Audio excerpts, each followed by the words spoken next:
Informasi selanjutnya, Saudara, tim kuasa hukum Peggy Setiawan akan melaporkan penyidik Polda Jawa Barat ke Propam Mabes Polri. Penyidik diduga telah merusak alat bukti Facebook milik Peggy. Tim kuasa hukum Peggy Setiawan, Tony RM, menyampaikan saat pendampingan pemeriksaan psikologi pada pekan lalu, Peggy mengaku penyidik meminta password dan akun miliknya. Kuasa hukum mempermasalahkan hilangnya postingan yang menguatkan keterangan Peggy.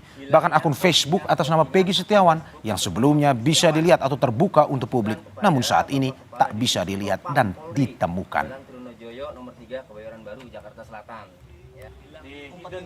Harusnya fair penyidik itu, biarkan saja lah, biarkan barang bukti itu netral, objektif, biarlah nanti hakim yang menilai, hakim yang memutuskan seperti apa itu harusnya.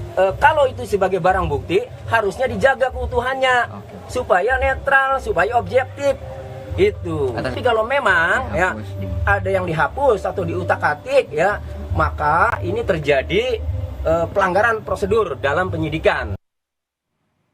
Komnas HAM meminta Liga Akbar menunjukkan sejumlah TKP di kota dan kabupaten Cirebon. TKP tersebut ditenggarai menjadi lokasi pertemuan sebelum terjadinya pembunuhan terhadap Vina dan Eki. Usai memeriksa Liga Akbar, Komnas HAM bersama Liga Akbar dan tim kuasa hukumnya menuju 4 tempat kejadian perkara kasus pembunuhan Vina. Mulai dari jalan di sekitar stasiun Cirebon, lokasi sekitar SMAN 4 dan SMPN 11, hingga jembatan Layang Talun. Anies Hidayah, Komisioner Komnas HAM, menyampaikan pemeriksaan terhadap sejumlah lokasi tersebut untuk mencocokkan kesaksian Liga dengan beberapa TKP.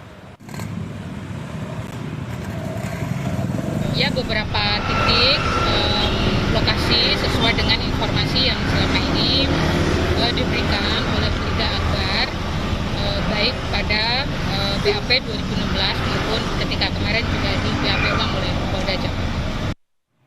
Komnas HAM meminta